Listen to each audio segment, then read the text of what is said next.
स्वागत है आप सभी के पसंदीदा यूट्यूब चैनल राय एजुकेशन में। सभी मित्रों को शुभ प्रभात, very good morning to all of you. 69,000 भर्ती अपडेट में आज के मॉर्निंग न्यूज़पेपर में कई प्रमुख अपडेट हैं और कुछ बड़ी अपडेट भी हैं जिनके बारे में बातचीत करेंगे। और सबसे महत्वपूर्ण मुद्दा जो है कि जो लिस्ट आरक्षित वर्ग के अभ्यर्थियों की मांग है, जो आयोग की तरफ से अभ्यर्थी भेजे जा रहे हैं उनकी तरफ से जो मांग है, ओबीसी अभ्यर्थी, एससी अभ्यर्थी की जो मांग है वो किस प्रकार लिस्ट है, उस लिस्ट के बारे में बातचीत करूँगा। एक काउंसलिंग लिस्ट है एक ज़िले की, जिसमें स्पष्ट तरीके से मेंशन है कौन जनरल कैटेगरी का है, कौन ओबीसी कैटेगरी का है, कौन एससी में है, कौन एसटी में है और किसके कितने गुणांक हैं। पूरी तरीके से वो चीज़ मेंशन है, उसको इस वीडियो में आप लोगों के समक्ष दिखाने की कोशिश करूँगा। एनआईसी के चक्कर में अटकी 31,661 अभ्यर्थियों की काउंसलिंग। आरक्षण के मसले पर संयुक्त सचिव से मिले अभ्यर्थी। आज से बेमियादी धरना प्रदर्शन शुरू होगा भर्तियों का, शिक्षक भर्ती के लिए। तो चलिए सभी अपडेटों पर सारी अपडेट क्लियरफाई कर लेते हैं। तो जैसा आप सभी को पता है कि मुख्यमंत्री योगी आदित्यनाथ के द्वारा 19 सितंबर को एक हफ्ते में नियुक्ति पत्र की बात की गई थी भर्ती प्रक्रिया पूर्ण कराने की। फिर इसके बाद 24 सितंबर को जारी किया गया। रेणुका कुमार, अपर मुख्य सचिव रेणुका कुमार के द्वारा GO 31/661 का शासनादेश कह सकते हैं जारी किया गया। और फिर उसके बाद कहा गया कि शासनादेश के जारी होते ही न्यायिक प्राधिकरण में, यानी कि आपके लखनऊ खंडपीठ में और इलाहाबाद हाई कोर्ट में कैविएट दाखिल कर दी जाए, ताकि प्रश्न चिन्ह कोई ना उठ सके इस भर्ती प्रक्रिया पर और तत्काल प्रभाव से काउंसलिंग शेड्यूल और मेरिट लिस्ट जारी कर दी जाए। लेकिन फ़िलहाल ये अभी तक जुमला ही देखने को मिला है और आज हो गया है सोमवार, यानी मंडे ऑनवर्ड्स। अभी तक तो शनिवार और रविवार का एक रोना था कि एनआईसी पर आपका लीव होता है, छुट्टियां होती हैं। तो आज से कुछ बड़ी चीज़ें इसको देखने को मिल सकती हैं। तो एनआईसी के चक्कर में भी अटकी है 31,661 सहायक अध्यापकों की काउंसलिंग। 69,000 अध्यापक भर्ती में मामले में एनआईसी से 3 दिन का टाइम स्लॉट नहीं मिलने के कारण 31,661 सहायक अध्यापकों की काउंसलिंग अटकी हुई है। इस मामले में विशेष शिक्षा राज्य मंत्री सतीश द्विवेदी का कहना है कि टाइम स्लॉट मिलते ही काउंसलिंग शुरू करा दी जाएगी। सर्वोच्च न्यायालय के आदेश पर जो पहले चरण में 31,661 शिक्षकों की नियुक्ति प्रक्रिया शुरू करने जा रही है आपकी शिक्षा विभाग, और इसके लिए मुख्यमंत्री योगी आदित्यनाथ ने 19 सितंबर को शिक्षा मित्रों के लिए 37,339 पद रिक्त छोड़ते हुए शेष की भर्ती प्रक्रिया 7 दिन में पूरी करने के निर्देश दिए थे। अब देखिए, यहाँ पर मैं आगे बढ़ूँ तो उस आगे बढ़ने से पहले एक डाउट क्लियर कर देना चाहता हूँ। यहाँ पर लिखा है 37,339 किसके हैं? शिक्षा मित्रों के। ठीक है, तो इसको लेकर ये डाउट में मत आ जाइएगा कि ये 37,339 पद छोड़े गए हैं तो 31,661 पूर्ण होते ही 37,339 पद किसको दे दी जाएंगे? शिक्षा मित्रों को। बिल्कुल नहीं, इस डाउट में तो बिल्कुल मत रहिएगा। क्यों नहीं रहिएगा? क्योंकि अगर मैं आपको बताऊं, याद दिलाऊं, तो 1,37,000 जो पद हैं ये पूरे शिक्षा मित्रों के द्वारा समायोजन रद्द होने के बाद ही खाली किए गए थे। तो ये जो पूरे पद हैं ये शिक्षा मित्रों के ही तो थे, ठीक है ना। तो इसको लेकर डाउट में मत रहिएगा, क्योंकि मैं देखता हूँ अभ्यर्थी बार बार परेशान होते हैं कि सर वो शिक्षा मित्र उसमें GO में मेंशन है कि उस शिक्षा मित्र को दे दिया जाएगा। बिल्कुल भी नहीं होगा ऐसा। ये तो पूरे 1,37,000 पद ही शिक्षा मित्र के हैं। इसको समायोजन रद्द होने के बाद से अलग अलग भर्तियाँ, जैसे 68,500 हुई, फिर 69,000 हो रही है, तो अलग अलग 2 भर्तियों में किया जा रहा है, ठीक है ना। तो ये मत समझिएगा कि शिक्षा मित्रों के लिए, और ये डाउट में मत रहिएगा। अब इन पदों को छोड़ते हुए शेष की भर्ती प्रक्रिया 7 दिन में पूरी करने के निर्देश दिए थे। इस संबंध में शासनादेश भी जारी हो गया था, लेकिन 21 दिन बाद भी प्रक्रिया अटकी हुई है। इसको लेकर सभी जिलों में वरीयता सूची में उच्च स्थान प्राप्त करने वाले अभ्यर्थियों को काउंसलिंग शुरू होने और नियुक्ति पत्र मिलने का इंतजार है। जिलों में वरीयता सूची में उच्च स्थान प्राप्त करने वाले अभ्यर्थियों को काउंसलिंग शुरू होने और नियुक्ति पत्र मिलने का इंतजार है। यानी कि आपका जो मदर लिस्ट है हर डिस्ट्रिक्ट की, उसके हाई मेरिट वाले अभ्यर्थियों के लिए ये बड़ी बात हो सकती है। यहाँ पर ये बात रखी गई है।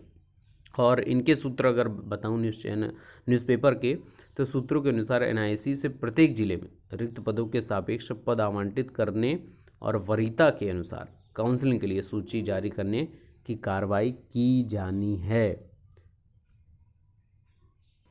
और दूसरी इम्पोर्टेंट बात है, कल आप सभी को पता है कि 5 सदस्यीय टीम जो है 11 तारीख था, और वहाँ पर आपके संयुक्त सचिव से मिले अभ्यर्थी, और वहाँ पर क्या बात हुई, 69,000 शिक्षक भर्ती के तहत आरक्षण के मुद्दे पर युवा मंच के एक प्रतिनिधित्व मंडल ने विश्व शिक्षा परिषद संयुक्त सचिव विजय शंकर मिश्र से मुलाकात की। युवा मंच के अध्यक्ष अनिल सिंह का कहना है कि प्रतिनिधि मंडल ने ओबीसी आरक्षण के मसले पर चयन सूची दिखाने की मांग की, लेकिन अभ्यर्थियों को गुमराह करते हुए सूची नहीं दिखाई गई। वहीं राष्ट्रीय पिछड़ा वर्ग आयोग ने इस मसले पर कई सवाल उठाए हैं, जिसका जवाब भी अभी तक नहीं दिया गया है।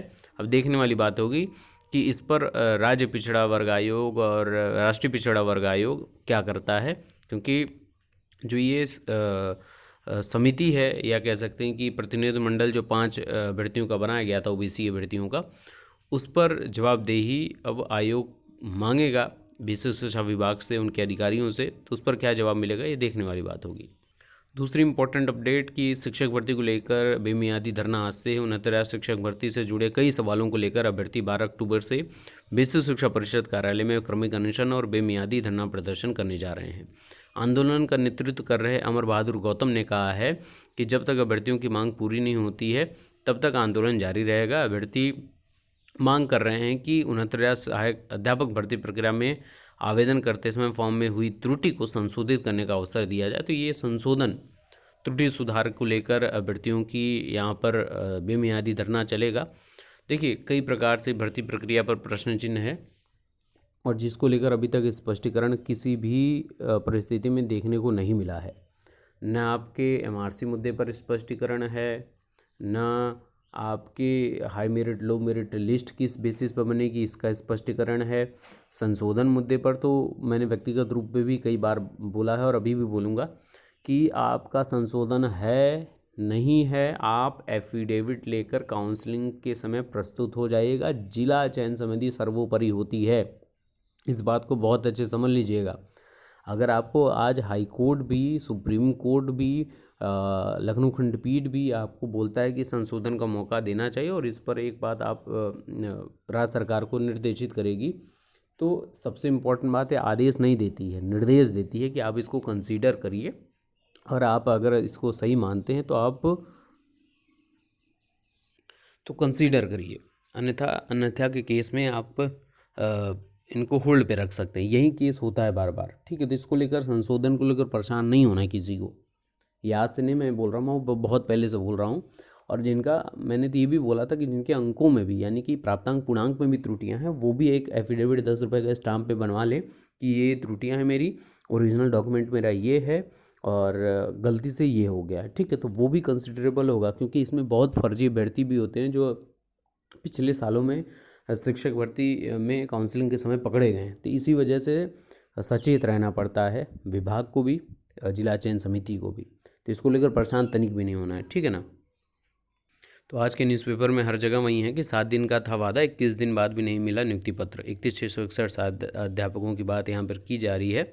लेकिन देखिए, सबसे इम्पोर्टेंट बात इन सभी चीज़ों के बीच में ये है कि सरकार की मंशा क्या है, और वो तो स्पष्ट होनी है। आज 12 तारीख को केस भी है आपका भोला प्रसाद शुक्ला वाला, ठीक है। और बड़ी अपडेट यहाँ से मिल सकती है आपकी। और दूसरी 14 तारीख को एक केस है, उसमें बड़ी अपडेट आ सकती है। और अब एनआईसी का क्या रवैया है, 3 दिनों का काउंसलिंग शेड्यूल या अपनी तरफ से वो टाइमलाइन जारी करती है अथवा नहीं, ये भी देखने वाली बात होगी। और कल आप सभी को पता है कि गोरखपुर के प्रतिनिधिमंडल जो अभ्यर्थी हैं वो विशेष शिक्षा राज्य मंत्री से, डॉक्टर सतीश चंद्र द्विवेदी जी से मुलाकात की, और उन्होंने स्पष्ट किया कि 2 दिन फिर से, यानी पिछली बार जब उन्होंने बात की थी कि 1 से 2 दिनों में आपको काउंसलिंग शेड्यूल देखने को मिल सकता है, और कल पुनः उन्होंने बात की कि 2 दिनों का मौका और है। अब देखने वाली बात है ये 2 दिन कितने दिनों तक और भी एक्सटेंड हो सकते हैं, या फिर ये जुमले के अंतर्गत ही कंसीडर किया जाएगा, ये देखने वाली बात होगी। और इन सभी चीज़ों के बीच में सबसे इम्पोर्टेंट बात है तो लिस्ट की मांग जो एमआरसी मुद्दे पर कैसी है क्या नहीं है वो देख लीजिए। सबसे इम्पोर्टेंट लिस्ट है कि इस प्रकार की मांग है अभ्यर्थियों की, कि इस प्रकार की लिस्ट हो। तो ये काउंसलिंग शेड्यूल की एक लिस्ट है 69,000 भर्ती की। और यहाँ अगर आप देखेंगे तो एक तरफ आपका सीरियल नंबर है, एक तरफ रजिस्ट्रेशन नंबर, ये आपका रोल नंबर है, इधर नाम है, फादर्स नेम है, डेट ऑफ बर्थ है, यहाँ आपकी कैटेगरी कौन सी है, जेंडर कौन सा है और आपका गुणांक कितना है। यही अभ्यर्थियों की मांग थी कि इस प्रकार से लिस्ट जारी कर दिया जाए ताकि एमआरसी मुद्दे पर कुछ भी भर्ती प्रक्रिया ना फंसे। यहाँ देख सकते हैं जनरल हैं, ओबीसी हैं, general OBC, OBC general, general general, OBC OBC general, फिर पूरा ओबीसी है, फिर इसके नीचे जनरल है। तो इस प्रकार की लिस्ट, फिर एससी अभ्यर्थी हैं। तो ये लिस्ट कहीं ना कहीं अभ्यर्थियों को संतुष्ट करता है कि हाँ ठीक है, ये अपने आप में सही तरीके से किया गया है लिस्ट को। तो कहीं ना कहीं एमआरसी मुद्दे पर कोई प्रश्न ही नहीं उठता और सारी चीज़ें अगर सही हैं तो इस प्रकार की लिस्ट अभ्यर्थियों तक पहुंचा दी जाए ताकि वहां पर भी संतुष्टि हो जाए। तो ये इंपॉर्टेंट बात रही है। बाकी की लेटेस्ट अपडेट के लिए बने रहिए। Best of luck. Thank you so much.